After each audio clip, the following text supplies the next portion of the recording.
Black Box Radio. Listen, wow, I'm so excited. This is the third, we're just in March. So this is the beginning of March. And March is National Women's History Month. But at Black Box, we black everything up. And so it's Black Women History Month and it's Black women. And you see all this chocolate on the screen. This is Black Hey, Woman. let's get This is it. this is the sister circle, and I'm telling you, I'm so excited for the series, guys. But I first want to do is I want to venerate our ancestors. Definitely, I want to do that and that's the men and the women. But of course, we want to give the women a special ashe for laying the groundwork for what I'm doing today and having Mama Ngina with me and the things that they've been through and the legacy they've left for us as Black women that we're able to do the things we're doing. So we want to say ashe to them and ashe to ourselves. And this is just such a beautiful thing to be in space with Black women, baby. That's all I want to say. Black women coming together, having a conversation, and just talking about life and the things that we're doing in society or in community. It's just a beautiful thing to be able to do. And this is Black Box Radio. I am Queen. I'm the host at Black Box Radio. This is a multimedia platform illustrating Black excellence. We platform Black people. We expose Black genius. And more than anything, we disseminate information to our community and to other communities. We do this 6 to 9 times a month. So I want you guys to please go to our YouTube channel and like, share, subscribe. Let me tell you again. I want you to go to the YouTube channel, please, and subscribe. We're trying to build this Black space. It's a grassroots place. We see how crazy the world is right now. They're canceling Black voices. And so we need a place where we can be authentic, where we can talk to each other, where we can talk about our grime and our shine. And so I want you guys to please again, like, share, and subscribe to our YouTube channel. So let me tell you guys, this is a fun fact. I always love on Black women. And people say, "Oh, you're a Black woman. You just love Black women." No, I mean, honestly, Black women are just amazing. We the things we're doing in society, we're doing in community, we're doing out here is amazing. We're the most educated dynamic in the U.S. We are always standing 10 toes down in our community. We have to, and Black women are just the standard. I'm sorry, I got to say it. And I just want to say, if we birthed civilization, and if you don't do right by Black women, society is never going to get it together. So it's just like the mom of the house. If the mom of the house is not right, the house ain't never right. So you know what I'm saying? You got to do right around Black women. So listen, guys, this is Black Women History Month, and we have Mama Ngina Fatiu. Say hi to the people. Peace and power, people. Happy Black Women's History Month. Let's get it. It is such a pleasure to be here tonight, I should say, right? Yeah, Thank right. you so much for having me. And I'm so happy to have you. She's in a hotel, guys. So she pulled up and she's standing 10 toes down. She's not at home. So you give her some grace. If you hear something in the background, don't say nothing. Just listen in. We got a lot to talk about tonight. You've got a lot to do. I first want to give you a little love because we're both Morgan Knights. So first we're gonna start there. The yes, go Morgan. So we're gonna first Morgan. Listen, HBCU for life, baby. So listen, I tell people all the time, let your Black children for their first stint in school to go to HBCU. It's an experience I can't even describe how it's changed my life, how it was the best experience I could ever have in my life. Send your children to a HBCU. I don't care. They can go anywhere afterwards. But what do you think about that? Hands down, I believe it. I feel like if we don't have our own institution, so I'm gonna say this first because this is my caveat, right? I believe that we should build our institutions for ourselves. So, back in the day, they used to say for us, by us. I think that, African centered institutions, Pan-African institutions, conscious institutions that cater to the needs of the interests of the people, that's where we should start. And if we're in a city, a place, a state where we don't have it, definitely an HBC.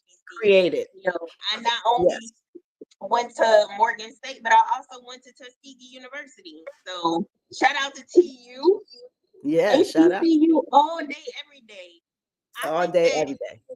it's just something about looking around and seeing yourself in Yes. everything from the Yes. athletics to the engineering to, you know, The we just need teachers, that. The we just need teachers, that. we need that. We need that Black college experience. Like you need to be socialized amongst your people. That's what I I'm would telling say. you, you can't replace it. It changed my You life. cannot. And those relationships that I had in college, I still have today. And so I'm telling you, if you, it is such a builder for a young person to see themselves and be around themselves in a community of themselves. It's a beautiful experience. So I just wanted to shout out to the Morgan State University. I love that you're alumnus and I am too. So we're already connected, sis. We already connected. Let's go. And tell us a little bit about Mama Ngina. Tell her who you are, what you do. Let's tell a little bit about you, and then we're gonna jump in. Okay. So first, I always like to give praise and power to the ancestors which we have. And I Mm-hmm. give honor to my organization, the Pan African Liberation Movement, as I am a member and a loyal community member of, a leader of. And that has shaped my identity, as I've been growing into Mama Ngina.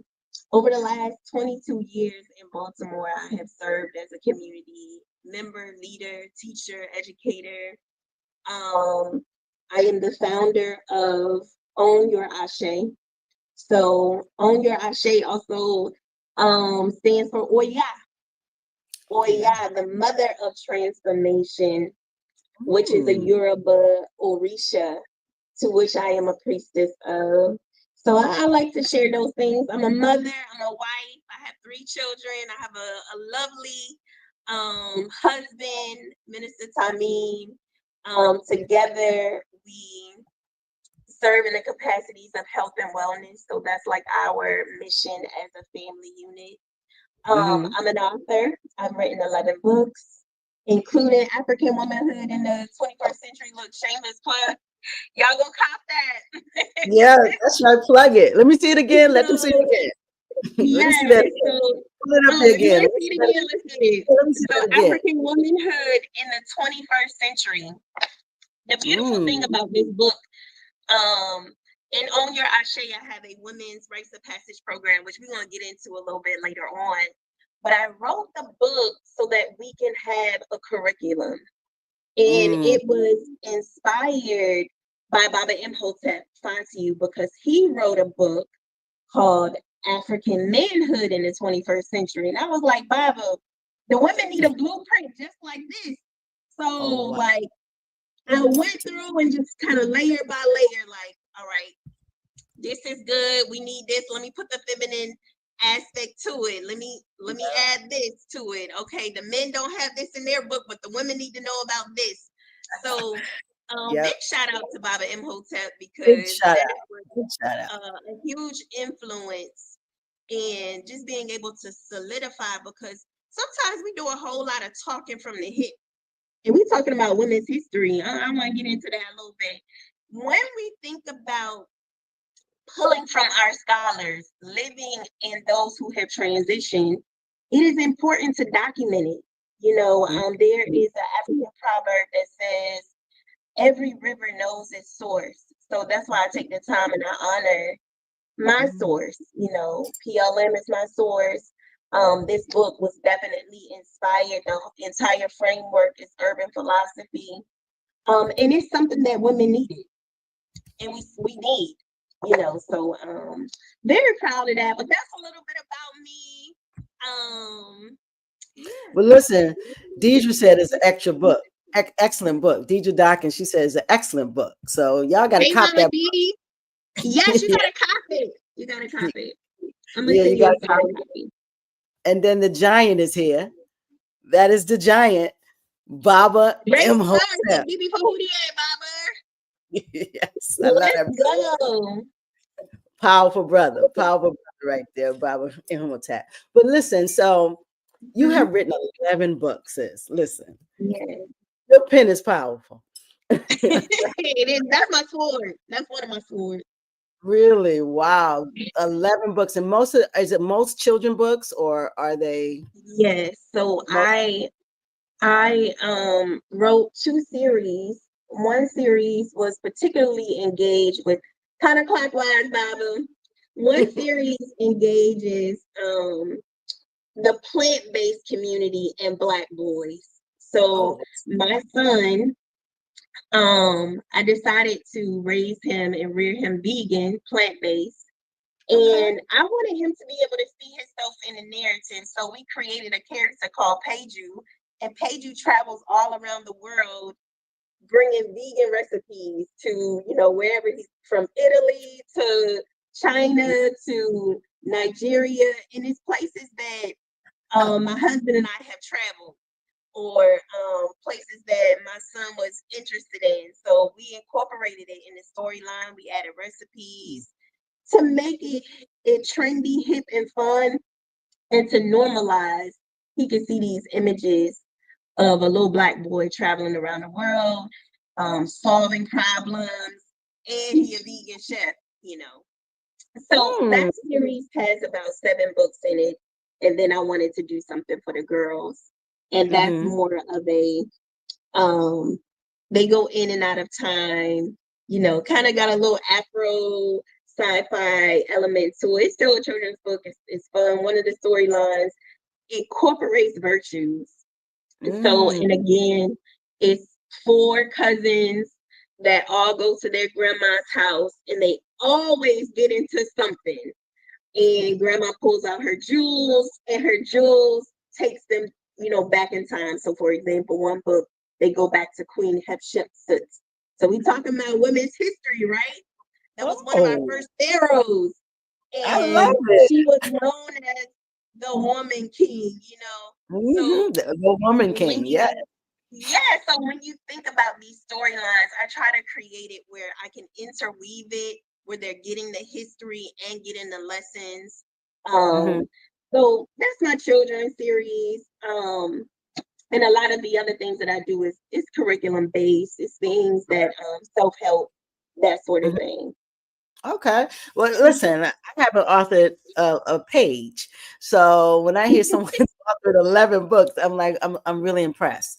And so, because it takes a discipline and also the ability to make a story and give the story to someone else so they can understand it. That's a gift, and 11 times, like I say, I share to you. You do Thank you. it for sure. And so you are a woman of creativity. So I read your bio, and of course you said you did small films or short films. So Yes. you're how are you producing content like that? So tell us a little bit about that. My goodness. Okay, so I have had the opportunity to work very closely with artists around the U.S. One of the Mm, most recent projects was Orisha Soul. So mm, Orisha Soul was a journey about a brother that was having a spiritual awakening, and that mm. spiritual awakening started with a revelation with the ancestors, and then the divine feminine energy. Wow. Beautiful storyline. It connects with the love story at the end. It was a short film. Big shout out to Richard Raw Productions because that was something that we worked together to do. Excellent film. You all got to check it out next time. There's a showing on it. But yeah, so that was one of the projects that I've gotten to do. I've done like short film competitions as well, Hmm. with various projects working with young people. Young So people. there's a project that's coming up. I did a pitch competition for Mm. an organization called R&D Associates. And check this out. I pitched the idea of being able to do a mini documentary on our first time experiences as a woman, Hmm. because I would do these workshops with women and I would find that 90% of Black women in the room had a first time experience, sexual experience, that was negative. Really? Or when you ask who taught you about sensual health, sexual health, it was either my friend, my cousin, my friends at school, pornography. So it's It never got been real like a deep, right? mother or auntie, nobody who No wow. mother, no auntie. So Wow. of course it's, you have these cultural nuances, but I pitched the idea of being able to break the silence. So it's called Breaking the Silence, a conversation about the birds and the bees, where I bring an intergenerational group together and we have discussions. And we do healing because in our community, real talk, we don't know how to talk about these things. Even kind of being like, It's the truth. we don't talk about it. We don't talk about how to love in healthy relationships. We don't talk about boundaries. We don't talk about consent.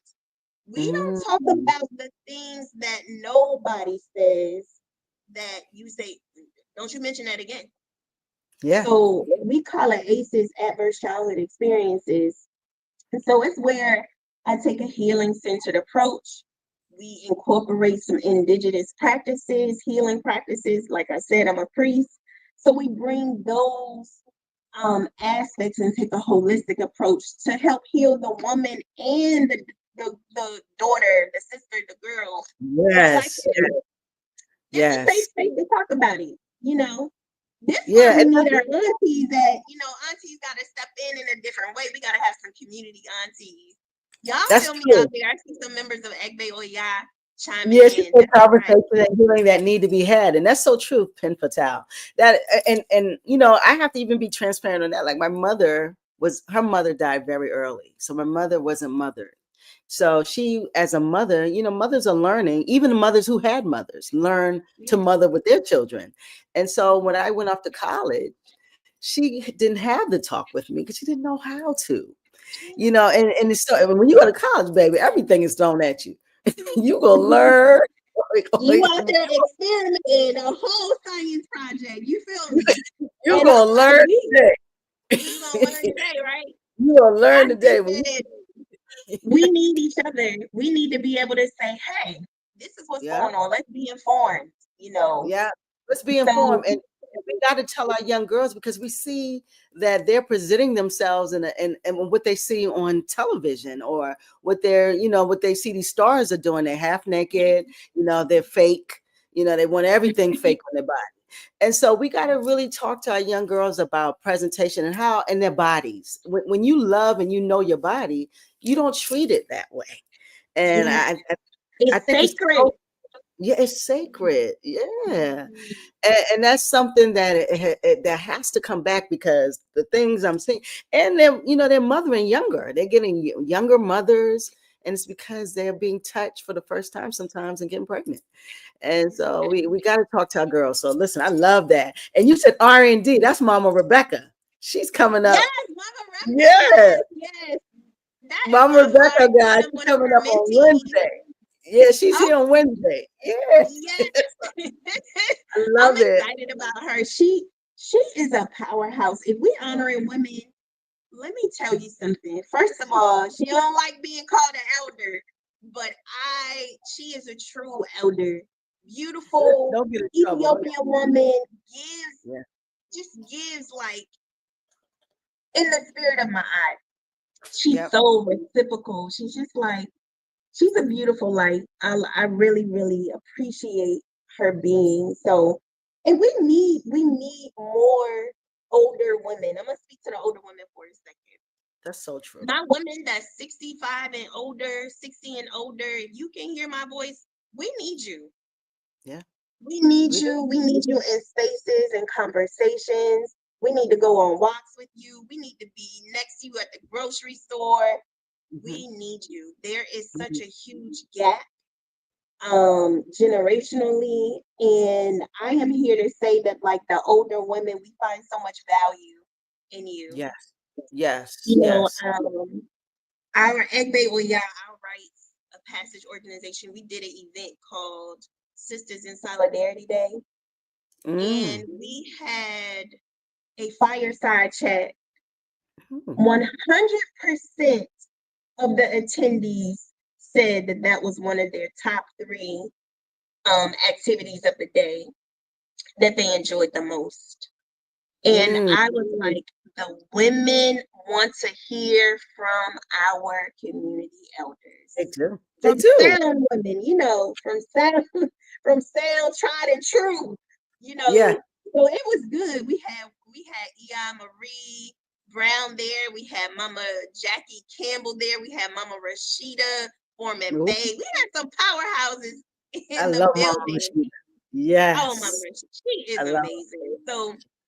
and Yeah. those three are elders that's a part of our Women's Rites of Passage organization. And that's always important too. When you're doing women's work, anybody that's out there doing women's work and they don't have older women that can support them, guide them, You ain't doing much. you're not doing this in a culturally sound way because you, Yeah. you need it. You need that reinforcement. We do. I So think a lot of times, sis, we always want to push our youth ahead, and it's important. Our youth should have a platform, but if we don't have our elders in with the guidance, with being able to whisper in our ear and to tell us what not to do and what to do, and just guide us to the light, you need that elder, and it's so important. As women, we need someone else to talk to other than sometimes our mother or aunt. We need some older ladies in the community, to pull you to the side and say, baby, this is how you do it. and So it's how you do it right here, this is how you do it. Yeah. Ain't nothing wrong with that. Ain't nothing wrong. So you said rites of passage, and that's why you're here. I want to talk about Yeah. that because sometimes in our community or our culture, when we think rites of passage, we think of young boys, and it's manhood and their rites of passage. But girls and women, you're doing rites of passage for girls and women. Let's talk about it. I Let's want to get talk. into it. All right. What you got? What you want to know? Okay, so first of all, how did you get here? How did you say, listen, we need to do a rites of passage for girls and women? I want to Okay. first know what kind of triggered that. Okay. So I'll I'll start at the beginning, right? So shout out to Mama Kenyatta Moon. We call her Kenny Moon. Hmm. You know who Kenny Moon is? No, I love the name. I said Kenyatta Moon. I love it. I don't Yes, know her. Kenyatta Moon. She's an amazing sister. You gotta get her on your show. So I do. definitely write her name down. She's an amazing woman Mama in Kenyatta, holla at Baltimore. her sister. Mama Kenyatta, check her out. So almost, I want to say 15 years ago, we started an institution called Inseroma Academy, which Mm. was a holistic private school on the west side of Baltimore. Oh wow. And in this school, we teaching Black children equestrian. We had the city ranch come, they learning how to ride horses. We Oh doing wow. yoga and meditation. We got an African drum circle, Wow. fully African centered curriculum with a little Montessori intertwined in there.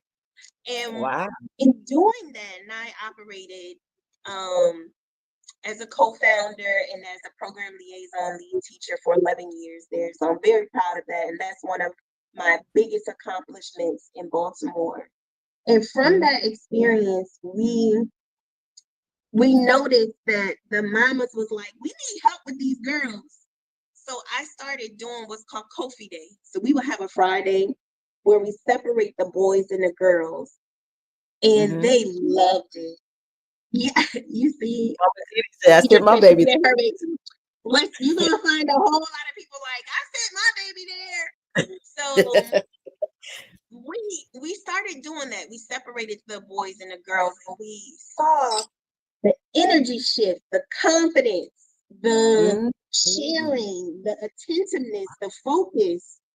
So I started doing some research. I'm like, okay, let me read what Baba Hannibal Afrique says about rites of passage. Let me see what Mama Marimba Ani is saying about rites of passage. So I started just researching, taking my notes, and I said, okay, let me create World Berries. I created World Berries International Sisterhood because the girls wanted more.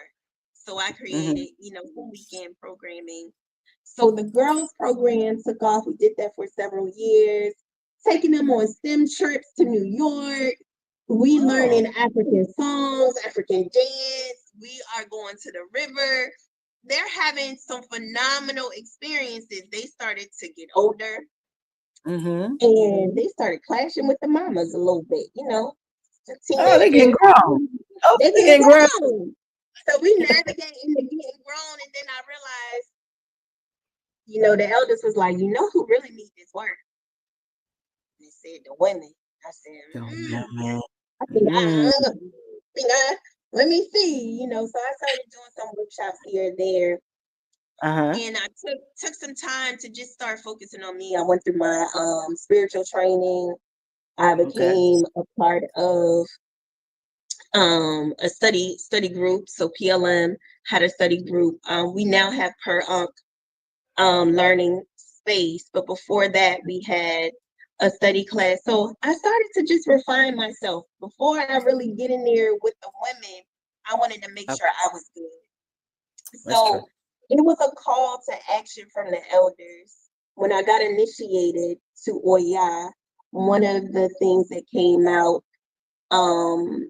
in the spiritual reading was that I needed to continue to do healing work with women. So from there, the pandemic happened, and I wanted to create a space where women still felt heard, seen, and safe. And that was the foundation, the unearthing of Egbe outCHEAH. So it was me being obedient to spirit, knowing that years ago from working with girls that the women needed it. They needed tools on how to navigate motherhood, how to be a wife. So in my obedience, we are now 5 years strong. 5 years strong, 5 years strong. That's what's So up. being able to do this work. So that's how we got started. And like I said, every river knows its source. So I took us back to that journey of the institution, working with the girls, and then, you know, now working with the women. So when rites is, so can you kind of tell, because there's some of the community is not really clear what rites of passage is. You know, people, you know, we talk about bar mitzvah, we always want to compare ourselves to other communities. But listen, every community gets it from African. Let's understand That's that. right. It starts from African. Let's get that. Let's get that straight. So all the things you see people are doing, they got it from us. So kind of tell us what rites of passage is so they can kind of be clear. Okay. So I'll put it in the most simplest form. Rites of passage represents our transitions in life. Okay. We like to break it down into 3 phases. So you have the first phase, which is the stage of incorporation. This is where, excuse me, separation. So separation, right? So you want to separate from all of the things that maybe you was taught when you was a child. You know, some people, and I'm coming from a 21st century perspective. I'll talk about our indigenous ways, but I'm gonna bring us to the now, right? Right. So some of us, we use Tide because our mama used Tide. We don't know why we use Tide. Some of us say I'm pouring a little something out for the homies. We don't know why we doing that. That's true. African retention. That's pouring libations. You see them teddy bears on the side of the corner. That's a shrine. We don't know why we're doing what we're doing. It just comes out of us. It comes out of us because it's a retention. It's within us. So the first stage is the rites of separation, where you separate from the ideologies of this land, in a sense. When I put it in the 21st century, that Eurocentric mindset is separated. Separated. You begin to come into a process where you're questioning those things. Why what Malcolm X say? Who taught you how to hate yourself? You understand? Do you understand that this brown skin is beautiful? You know, do you understand that this thick hair is beautiful? Look, I got little grays coming in. And that's beautiful. That is beautiful. So the first stage is rites of separation, and traditionally, this is where the young woman or the young warrior, scholar, son, daughter, would go out and they would go amongst the elders, the women in the community, those who have gone through the rites process, and they will begin to learn. In that learning process, that's the middle part. Some people call it the rites of transition. Some people call it the rites of transformation. So we say transformation because y'all stands for transformation. And that's where you are tried and tested. So in our rites, this is where women learn how to sew, how to cook, how to clean, how to have self-care rituals. Do you know how to take care of yourself? Do you have boundaries? Are you working so hard? Do you know how to say no? Do you know how to be assertive and not aggressive? This is the rites of transformation. In PLM, we like to say that it's thought and behavior modification. So it's that process. You begin by learning yourself. We have a know thyself. Do you understand your personality? And in my organization, they got to go through their birth chart. Oh, honey, we lifted out. You should have seen the sisters be throwing the packets up against the wall. Like, hold up, you didn't say too much. When you start getting into personality traits and all that stuff, you know. But guess what? If we lived in our indigenous societies, we would have had a naming ceremony. And in the naming ceremony for the Yoruba people, it's called an esentayo, the reading of the destiny. And the community would come together and hear, oh, this child is going to have this type of personality. This child is going to need correction. This child is going to be married 2 times. You understand? So we have to figure out ways in the 21st century to bring that sacred technology back into the fold. So the rites of transformation digs deep into that. Our women just learned how to swim. We had 9 women go through a process, a part of their process, and they had to learn how to swim. And it was beautiful seeing these Black women be taught by Black women how to swim. It's a survival skill. You know, they get handgun training. They get first aid CPR training. So that's a part of the tests and trials. That's the transformation of your thinking and your behaving. And then the last, what I started with, which is what cohort 2 in our organization is about to have. It's called the rites of incorporation. And think of it like this. This is where you're about to incorporate back into society. How do you put into practice what you learned? You know, Dr. Ma'at and I created. Shout out to her. That's my sister. You know, shout out to Dr. Ma'at. Right there. That's a powerful sister. Shout out to her. So Dr. Ma'at and I last summer we kicked off the Agoji training camp, where we brought the young sisters together, and it's kind of like a pre-rites curriculum, you know, just a tad bit, give them a little something. But the beautiful part about that is all of the facilitators were women from my rites of passage program. Oh, really? Yes, because now they've gotten tools to now train the younger girls, and the eldest was still right there with them. So that's truly what the rites of incorporation is. What are you taking back to your community? What are you taking back to your family? You know, during that transformation point, if you used to cuss like a sailor, when we do that ceremony, I'm gonna ask your husband, is she still cussing? Is she still fucking you out? Baby, I need to be incorporated. Yes, I need incorporation. So look, the rites of incorporation, you gotta, you know, shake the tree. You gotta be tried and true. And to truly, really understand it, you know that we're not linear. So it is a cycle. It's a cycle. So you constantly, as you're elevating your consciousness, you're gonna constantly go through a rites of separation, transformation, and incorporation. Because you're gonna be constantly growing. The mother that I was in my 30s for my son is not the same mother I am to these 2 little girls who, you know, in my 40s. My patience is different. My economic status is different. You know, life is different. I didn't make some mistakes, you know. Yeah, I got a little wisdom some things too, you know. Yes. So it is that cycle. So for those who don't know, that's my approach to it in the 21st century. That kind of, brings it up to date for you all. But those are the three phases. So yeah.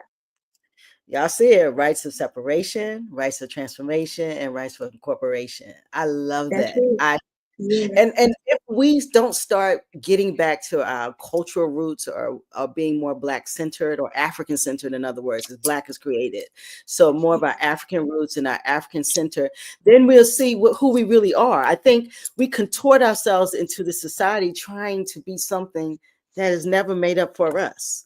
It is the truth. And so having like a rights up for women, especially because there's so many messaging for women out here of what we should be or what we shouldn't be, or how we should show up. You know what I'm saying? And so for you to have an actual programming where women can learn some things, they can shed something, because we got a lot of armor on us too. We're aggressive, baby.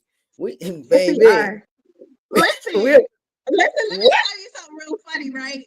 So I have spent 22 years in Baltimore, but I'm originally from Atlanta, Georgia. So I Oh, came up really? here a little Southern Belle, green as I don't know what. Oh my goodness. They I changed love that up. Baltimore. I'm a Baltimore girl. Today I die. And I said, Baltimore is like the diamond, baby. I've been tried through the fire. It got rough edges and cuts on it, If but it's B beautiful. if B more don't change you, I don't know who you is. But be more put a little hair, on the edges. I'm telling you, and I came from South Carolina to Oh, Baltimore, South Carolina. to Morgan, and it Okay. changed my world. I mean, shift my whole my whole process. And so that's what it does. First of all, you're around a whole bunch of Black people and some different Black folk that you have not you don't know nothing about. And so being in Baltimore, it's just a different movement. And for you to have the rites of passage there, I think it's a lot, because Baltimore has a lot going on. Yeah. Women have different roles in Baltimore. We have breakdowns in our community where women have to stand 10 toes down. And so the aggressive and the way that we become is because we have to survive. And so when you can go to a programming that gives you, a curriculum that gives you the separate. And once you separate from all of this foolishness, then we're going to transform you. And then Absolutely. once you have some transformation, how do we now incorporate that back into going back into the community, right? Come on, that's what we do. That's serious, sis. That is sick. Mhm. It is. That's it right there. You nailed that thing so good. I know, because I Yeah. need to be a part of it. I'm like, I got to find out what this is. So I Yeah. just think it's so amazing. And I want to tell women who have girl children, who have little girls, they need to go through a rites of passage. They need to find out who they are outside of what Eurocentric have taught them in schools and TV. They need to see the African model. It's important. It's important. It's It's true. important. And so And let it's me ask really you just something. How does it affect the girls? What are they getting? What particularly do you see happens to them in the process? so I will share about the girls, but the first thing that's on my heart, I want to share a story about one of the sisters. So one of the sisters that's in BWHM, first of all, she was and is my best friend of 33 years. She joined the latest cohort, which says a lot to me about me. I'm like, Yeah, you gonna really do this? Like, I'm the leader, right? that's And she amazing. wanted to undergo the process. She was ready. But Mm. before that, Mama Ngina Fatiu, a few years ago, she would do what's called the Woo Rules Wake Up, Rise Up Sisters Conference. And my best friend, she was helping me. If anybody know me, I'm delegating. I'm delegating the task, but she was cooking or helping with food or something at the conference. Yes. And she was hearing the topics and it was getting a little too heavy for her. And she was like, I gotta go. I can't take this. This is too much, right? Oh wow. But then as the years would go by, I would still invite her to stuff. I'm gonna invite you to Emoji Caramoo that PLM is doing. Okay, I'm doing this sister retreat. I'm gonna invite you to that. And she has gone through this process, and she's going through this process. And I will tell you that in the first year, this is somebody that I've known since 3rd, 4th grade. Oh, wow. Smoked, drank. Guess what? Within the first year of going through the rites, she stopped smoking cigarettes. She's in her 40s. She had been smoking cigarettes probably since she was 17, 18 years old, if not younger. So Wow. when I say that this process is transformative, she didn't need no patch. She didn't need any of that. She needed tools to be great in African. She needed tools to empower her to say, I can be vulnerable and I don't need this. And I don't got to smoke a cigarette. Therapy. Yes. She started going to therapy. Come on, somebody. Because guess what? Whatever tools that I don't have, I'm going to make sure you get it from somebody else. And that is something that we address. We address in that transformative process. You need behavioral therapy, sis. I used to be 100+ pounds heavier. And I had to go to behavioral therapy. I had to figure out, it's a food addiction. Let me deal with this. Why am I emotionally eating? Oh, I need to deal with this childhood trauma. Oh, I need to fast. I need to pray more. I need to be more centered. I need to take up meditation and yoga. So some of the things that I learned from trial and error with myself, stories that I've heard from the elders, things that I've read, I incorporated it in the process. And I can see transformation just like that. Countless stories. Oh, I used to smoke cigarettes. Oh, I had a sex addiction. Oh, I used to gamble too much. So some of the vices within a year, within 2 years, those things began to strip away. And I give thanks to Oya. I give thanks to her ancestors. I give thanks to the ancestors for guiding us through that healing journey. But the beautiful thing when it comes to the young girls, we do a sacred march with them. And it's very sensorial. And they go through this march and it's physically taxing. They marching, they singing, they're connecting. And we have the elders and the mamas begin to pray for them. Pray intuitively and call out the things that we may have experienced: molestation, rape, bullying. We get to the nitty-gritty. We rip the Band-Aid off. And then we pray, we affirm. By then we start to see the breakdown. The tears are falling down. They're connecting to something. Whether it's the sister in front of them or the sister behind them. And then we show them that through this process, through this journey that you're on, everybody around you has experienced one or more of these things. And we show that level of vulnerability. Because in a world where Black girls are being taught that they have to wear a cape, they've been taught that they have to be the one to learn how to cook, they have to be the one to learn how to be strong. They got to also see that vulnerability is a strength as well. To be able to say, I ain't got this right now. Or can you tell me more? Because I don't understand this. You know, we live in a society where Black girls and Black women have to feel like they know it all. They have every answer. I don't got all the answers. But I can get it. You know, I can take a pause. I can pray on it. I can meditate on it. I can find somebody that knows it. Teach me. Teach me. So the girls learn how to be teachable. They learn how to be vulnerable. And we use, without saying too much, we use our traditional practices, those indigenous practices, to get to that level. And we call it ritual. You know, the girls experience ritual in a very cultural way.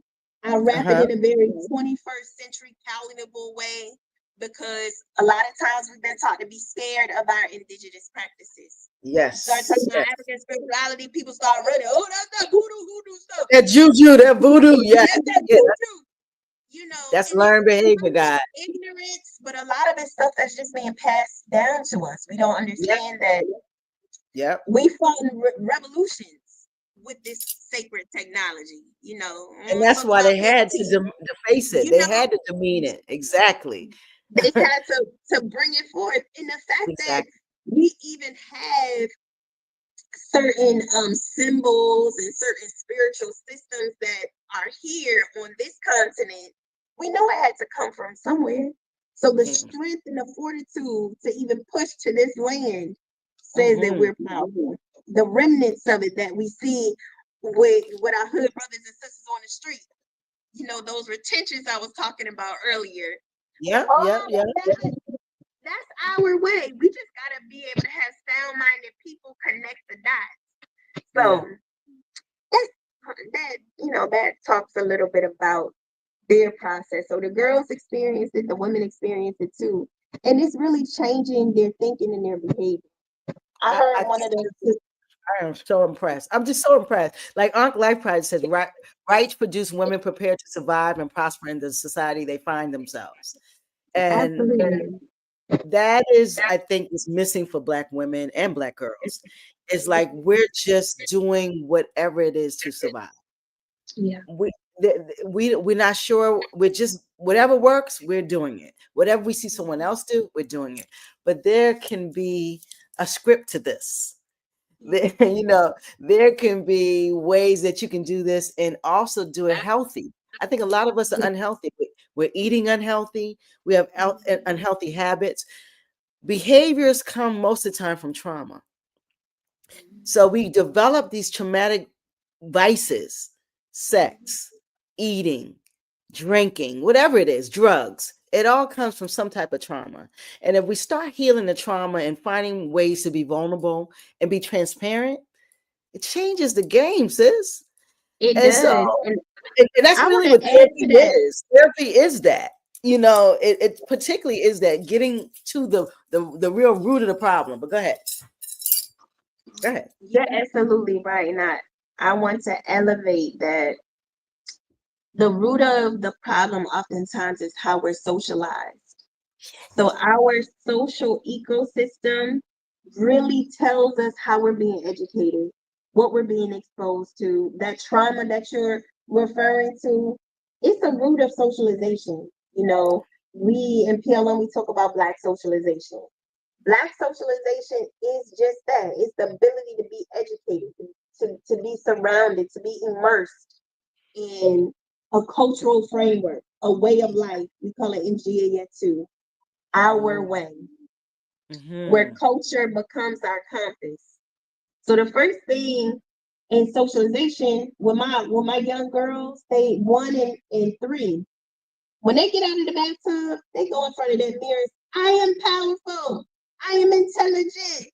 It's how they being socialized. That 1-year-old baby, she confident. I swear that's Harriet Tubman or somebody. I don't know who. She is. So you're doing it at that age. Imagine what they're going to be at 15 and 16. So at 1, you're getting that into them. That is beautiful. And so that's what we need. And that's what we're going to need with our women, with our elders, with our girls. We got to wrap them around an entire ecosystem that's thinking and behaving in such a way that they don't know any other way. Then they're firm in their position. This is my way. I'm confident in this way. I'm moving in this way. I'm talking in this way. So, and that's knowing your power. Their blue eyes don't penetrate them. That's right. It's power. When you know your power, nothing else matters, baby. Your power. When you know your power and who you are, I don't care who come through the door. You're powerful. And so I love that, and we need that. I love what Penn Patel says: the vices mask the symptoms, but culture is the cure, baby. Ooh. It is the cure. Ooh, she a poet. That's why she called Penn Patel. Oh, Penn, you better bring them pens over here. You need to email me, blackboxradio@gmail. We need to sit down. That pen is powerful.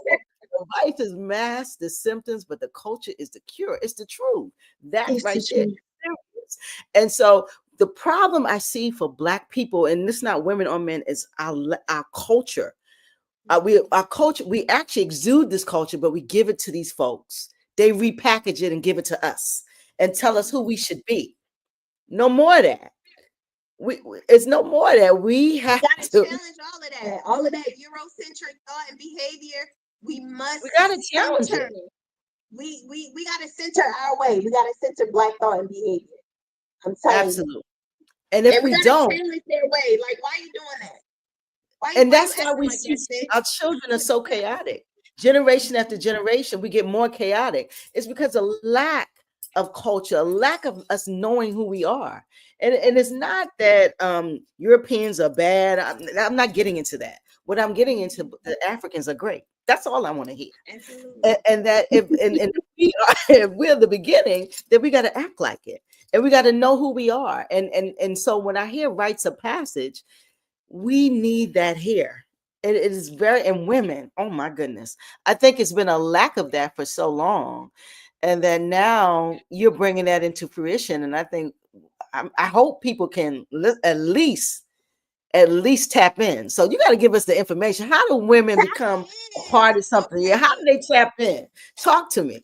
So let's get it. So first of all, you can visit ownyourashe.org. That's our Love it. website. So you can check us out at Own Your Ashe. For those of you on Facebook, we have a private group, BWHM Rites of Passage, where we share stories, memes, videos, cooking. You get to kind of tap in and see the spiritual side and the social side without being a member. So it's a safe space, cultural space to learn. If you're interested in African spirituality, if you're interested in culture, it's a space to gain information. So that's a start. April the 19th, we will be at the Baltimore Unity Hall for the graduation of For the Culture. That's cohort 2. So you will get a sneak peek. So I would invite anyone, when you see the Eventbrite pop up, you can follow me on Your Ashe at Instagram or Gina Speaks. Any of those. Once you see that Eventbrite, we have limited tickets that we'll offer to the community. Check it out. It's kind of like a graduation ceremony. So at that ceremony, it's African dance, it's drumming. You get to see a video tribute where you see what the women have been doing. So it's like a sneak peek. I always say it only comes around every 2 years. So when it does, and that's another thing, the women go through a 2 to 3 year process. So it's not like 12 so this weeks. 2 to 3 years of 2 to 3 years commitment before they become an official member. So they love it though. Some of them I saw some of them chiming in, but it is a transformative process, and you don't learn somebody in a season. I'm gonna tell a little pro tip. I've been together with my husband for 8-some years. As much as we like to date men and court men, we gotta court our sisters. We got to get to know them for more than one season. You gotta know somebody. You spend 3 seasons with somebody, you bet you getting a peel of the layer coming off. You like, oh, this person, is not born this person. You speaking now. I love it. Ashe. That's just a little tidbit. I call it the pro tip. Date your sister. Get to know her. From a sisterly perspective. I'm coming from an African-centered perspective. I ain't bringing no mess in here. But what I'm saying is, we need to take our time to understand each other, their qualms, their quirks, how they work. What's their personality type? Are they sad? Are they emotional in the wintertime? It takes time to know that. Do they like to read? Is this your turn up sister, or is this your prayer warrior sister? And how do you all connect? Because you need more than one. We don't like to say best friends. It's hard for me to get out of that. Like I mentioned it earlier, because when you put 33 years into a friendship, you like that. It's my best friend. But in my understanding of sisterhood and taking on a Pan-African approach, we don't say that. Every sister brings a different aspect to the sisterhood, and all is valuable. That's my eye. That's The my prayer warrior sister is just as valuable as the sister that's like, hey, you've been drinking too much sweet tea and I ain't see you drink no to tell her water. like it is, sister. You She know, just that tell her like it is, sister, baby. We need her. be important, She baby. is just as valuable as the girl. You're gonna be okay. You got this. The Yeah, affirmative sister. You know. sister. Yeah, So everybody is valuable. Yeah, they're valuable, I've and they have to never work for heard. the sisterhood. This is beautiful. I've never heard someone say you have to know your sister. What did you say? You have to You learn your gotta sister. date your sister and court your sister. Court your sister. Yeah. A You lot gotta of times court we your take on sister. these people in our lives, they bring their energy and they're not for us because we They don't know. not for us. And we Mhm. don't find out the 6, 7 years they done did something to us like that. They never liked you anyway. And so, But oh my God, that is serious right there. Court your sister. Listen. So I'm hearing because I want to hear a little bit about what rice it would actually. What's it called? Egg. Say the name of it again. Egbe Oya. So Egbe Oya Oberine rites of passage. So Egbe is a word that we contribute to family. So Okay. it's another word for family. Oya is the Yeah. Orisha that I am Mhm. initiated to. Okay. And it has a double meaning on your ashe. So On we your have love. the family of transformation, the Mm-hmm. sisterhood of transformation. Oberine is a Yoruba word that means woman. So we're Mm-hmm. particularly talking about the transformation of a family, of a sisterhood of women. So that is my organization. You can check us out again on Facebook, Instagram. April Mm-hmm. 19th, you can save that date if you want to plug into us. And if you're not available, we do retreats every quarter. So I have some type of event that's open to the public where women can be invited in. A lot of times it's invite only, it's still a sacred space. But then there's community events like Sisters in Solidarity Day, where we had over 100+ women come Wow. and participate. And we brought together, I don't know if this has been done before in this way, but we brought together Sankofa Emma, which is another rites of passage organization here. We brought the Dwafe Sisterhood of Tendaya family. Mm. Sister Captain, Lady Captain Tyson came. Mama Yeah. Ile was there. The elders from Ile Imole was there.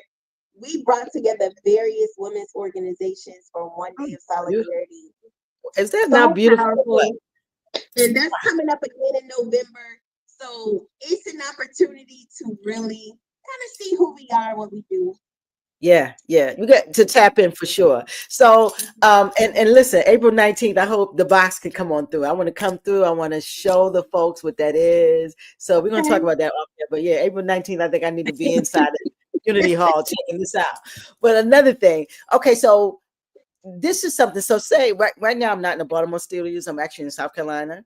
So let me ask the question: if someone is not in Baltimore and because I know in South Carolina, listen, this state is 80% white. Ain't no. It might be some rites of passage, but they're gonna be hard to find. That's you have to have. It's hard to find a rites of passage down here. So if someone is out of town, how do they connect to something like that? Because you said it's 2 to 3 years. I'm sure it's an intimate type of space. So can someone be virtual, or how does someone who's not there be a part of That rites of is an passage? excellent question. Guess what? We have one of the sisters in Germany. We have a sister in Ghana. We have sisters in DC. We have sisters in PA. We have sisters in Baltimore, Maryland. We have sisters in Delaware. So there Anywhere. is a component where there's a highly hybrid component. So we have weekly programming. The sisters meet Wednesdays and Sundays virtually every week. Okay. Every So much week. so that the children and the husband like, you ain't going on your meeting. So we It's a part of operate your in that. lifestyle. So the women can come from all over. They just have certain requirements, like twice a year you have to come in person for such and such, certain Yeah. rituals and ceremonies in order to move up. You got to be in person. We currently have a waiting list, and I want to say we have 4 women from Rochester, New York, that want to be like, listen, Mama Ngina, we want a chapter up here. So how can we get started? So It's And growing in that so way. it's so South Carolina, if you listening, we Acme y'all has a place for you. So let's squad up. I squat up. Yeah. I love that. So listen, guys. So women, girls, there's a Hmm. hybrid component. Understand that we can heal from everywhere. And Absolutely. that Baltimore is beautiful, but you can heal from your home, and there's a way. So please tap in. Listen, I'm gonna put your hit it up. You see that That's on right. org, because it's important if we're going to get if Black women are going to, because we're doing great things in education, we're doing great Mhm. things in society, but what are we doing in our own communities, our own families, our own culture? We got to look at that. And so to be great in one space and then be delinquent in another, that's a problem. We got to fill the cup up. You know what I'm saying? So Absolutely. you can be super educated, but a real cultural fool. And so we got to find our way. We got to find our way, because education is beautiful, but we definitely have to have ways to connect as Africans. It's just very, very important, and get back to centering as Black people. So I just love your rites of passage. Listen, I'm coming April 19th, so put me on the joint. Let's I'm get it. We I'm, want you there. Look, we might yeah, have to I'm put up coming a to that. black box little corner, might get you in a Yeah, booth. so I can shoot, because I'm gonna show the people this greatness. So yeah, Okay. I'm coming to that, and I'm gonna check out this November thing too, because listen, as a Black woman, I want to connect with other Black women, especially Black women who love themselves and who's looking for, to change their dynamic or their paradigm where they are right now. We all should be growing towards that. We all should be. So I really appreciate you doing this and continuing to do this. And so this is your second cohort. So you just started, or what? So we're 5 years in, and we are currently on cohort 3. So shout out to cohort 3. Shout out to cohort 3. So we have 3 groups, 2 groups that have gone through the process, and now they're making their way into membership, graduation for second cohort 2, and cohort 3 is well into year 1 of their process. So cohort 4, we're going to actively start recruiting for cohort 4 in And what is April. recruitment? What do you have to have? What do you gotta So, have? okay, what you gotta have? Look, you gotta be, you gotta at least come with a few things. So, Gotta be Black. you need to, come with a few things. An open heart, a mindset to learn. I am gonna come from an African centered perspective. Baba, can I have my charger, please? We come from an African centered perspective. So you must be open to that, Okay. You have to be Black. and Yes. African. Do you have to be Black? you definitely need to be African descent, Black. Don't play with Um, that. Tell it like it is. You gotta be I Black. don't play with that right there. I know I'm a not lot of playing with people that. You gotta let be African. everybody come up in the spaces This is and our thing. go to church. Yeah. Yeah, so I'm right on it. I don't believe in that. I do know that we live in this society. We have to. I was about to say entertain. We have to engage with all folks. But when it comes to our sacred spaces, I hold space for Black and brown women, women that look like me, Black women, African centered women. Um, so it is truly a safe space for us. There's an application process. There's money that you have to, you have dues that you have to pay. There's a registration that you have to pay. Okay. And you have to go through an orientation process. So there's kind of like a prerequisite. You take these certain sessions to get you to the rites of separation. Once you do that rites of separation, that's when you officially begin your process. And then we continue on. So we recruit women 25 and older. Um, and this year, cohort 4, we're going all the way up to age 75. So we are going to Really? invite some older women, I should say, older women who want a transformative process for themselves, how to prepare for ancestorship, how to prepare for eldership. Because in our community, it is an ascension. You don't just go from a woman to an ancestor. You don't just go from a woman to a mother. You need to be trained.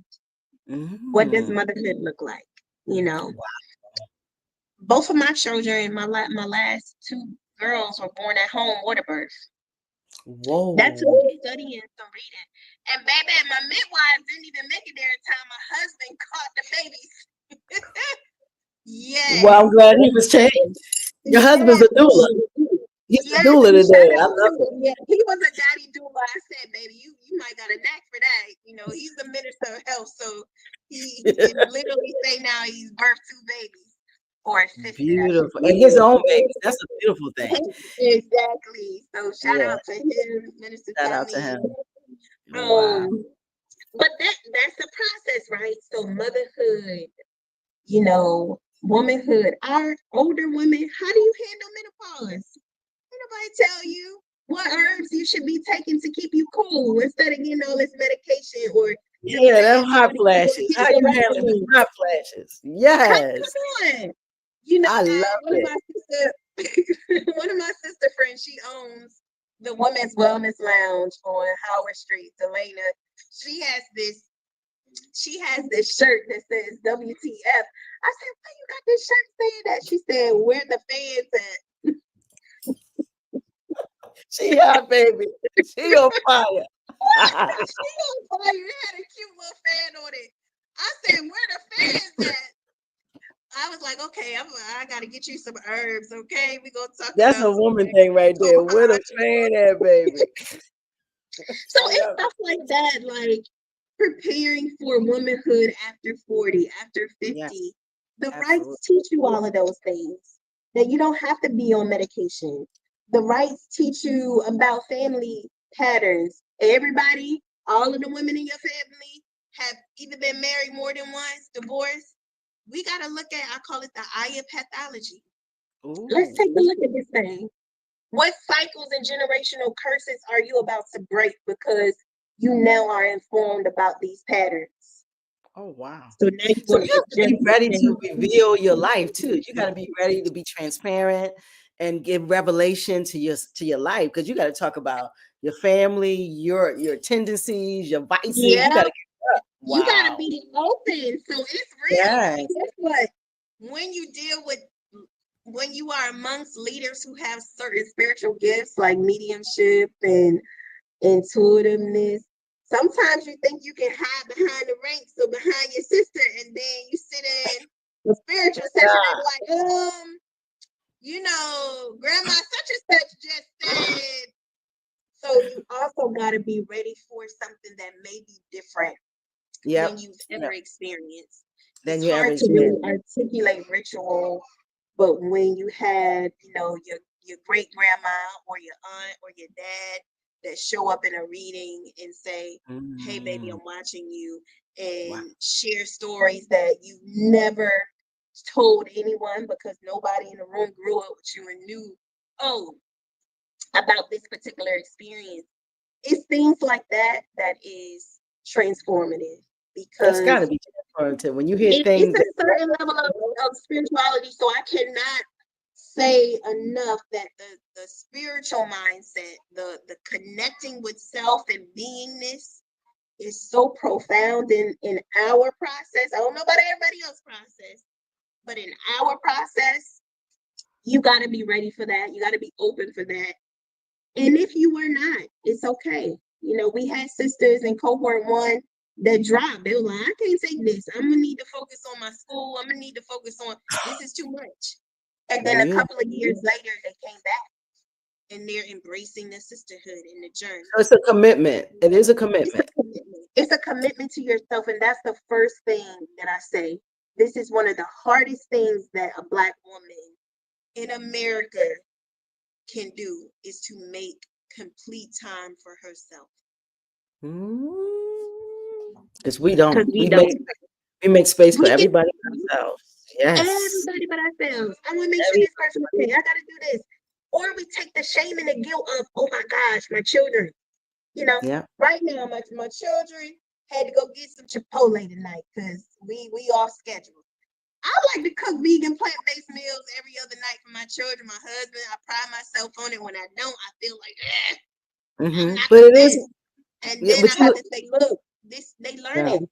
She's yeah, learning what it means to be a leader. Eggs, yeah. and you good. I So love it. all of that's a part of the process. That's loaded, right?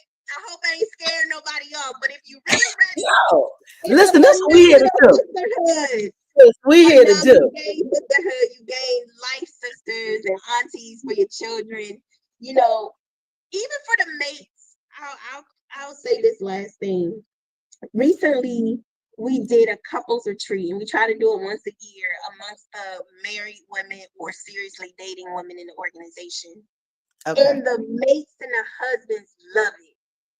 That's another component. You remember I talked about the component that you must have when you're organizing or working with women. You got to have an elder component. You got to have a masculine component, something that brings the men in. They got to get what's needed. They need to see a little sneak peek of what you're doing. So They got to see I the curated. transformation too. They need to see you They transforming. need to see it. They need to see you taking leadership. If you are a natural leader, they need to see you following.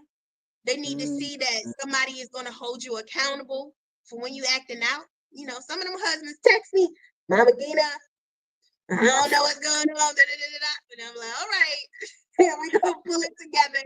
And, you know, and even there's aspects where my husband may step in because I do think men need to be with men and to be coached and guided by men. And Yes. when that doesn't happen, you know, I may refer them to Baba Imhotep's Tuesday night sessions. So this gives you insight that it is holistic. It's not just the woman, because the woman is attached to the man, the community, the family, her children. So everybody benefits from the woman walking in her wholeness. You really, really do. So Listen, I it's beautiful. You listen. I said that you would open this series appropriately. That you would definitely. It's almost like you've opened, like open the doors to the church. You've opened. open the way. You've opened the doors to the Black Women History Month series, and this has been a beautiful conversation. I want this is for Black women. It's for the community too, but Black women need to see so many. We are so great in so many spaces, but we also need healing spaces. We also need authentic spaces. We also need spaces where we connect with each other on a level other than devices or materialism, just growth. And so I Yeah. appreciate for bringing that. And Igbe, I'm gonna try to say it. Igbe Oya Yes, Oberine. you said it. Yeah, yeah. Guys, check it out. Listen, please go to her website, www.ownyourashe.org. Check out what she's doing. You also have the April 19th, you said, or did you say 14th or 19th? 19th, April 19th. 19th, there will be a event. I'm sure all of this is on your website. Am I correct? Yes, And you can check us out there and stay in tune with us on Instagram. on On Instagram. your Ashe. Mm-hmm. So we're there. You have Gina Speaks. a group too, right? Yes, we have a Facebook group. So Facebook Okay. group, if you really are like, yeah, I want to know more about this organization, that's a great space to tap into. So that is Egbe Oya, Rites of Passage, and you'll see picture of me and some sisters, mamas. So tap Okay. in. Please tap in. We need to grow. Black women, we're doing great things, but we need to grow culturally and connect back to our roots. And so it's very important for us to transform in other ways so we can be better citizens in our community, better mothers, better ladies, better grandmothers. All of that matters. It all matters. So, sis, I so appreciate you. Thank you, thank you, thank you for bringing this to Black Box Radio and being a part of my platform and being the beginning, one of 10. We got 10 ladies, y'all. She's one. We got one tomorrow. We got one Wednesday. Every week of March is going to be some Black women on Black Box Radio. So I want you guys to like, share, subscribe to our YouTube channel. We're trying to build this Black space. And please come in and see these ladies. We're going to drop so much jewels out here for the whole March. And I need you, last thing, sis, I need you to drop a jewel. Leave us something inspirational. Leave something for the people. Mm. You can think about it. I will leave you all with this. It's a proverb that my sister loves to say, and it's many hands makes light work. So you're not alone. Join a sisterhood, join a community, anchor yourself because many hands make light work. Let's get it. We win together, y'all. And with that, I say, Hotep and Ashe. I love that. We say it again, many hands Makes light work. Wow. So Beautiful. everybody putting their hand in, if everybody doing what they need to do, we're gonna win. We're gonna be successful. You know, everybody. Is it light or light? Is it light? Light. Like it's not Make it heavy light. anymore. Love that. Let's get it, guys. Listen, y'all got to tap in. Let's make this this rites of passage program go on for another 20 years. It's 5 years in. We needed to go on for another 25 years. So when them little girls come, they be running this rites of passage. Them little 1-year-old, I am beautiful and I am great. Yeah. You sure are. You gonna bring other greatness. I mean, because that's what we got. This is legacy. Listen, this continues. It can't stop. Remember, many hands make light work, guys. We're going to say good night to everyone. Ashe. Listen, let's get them deuces up. We out of here, guys. Good night. Peace. Good night. Don't go.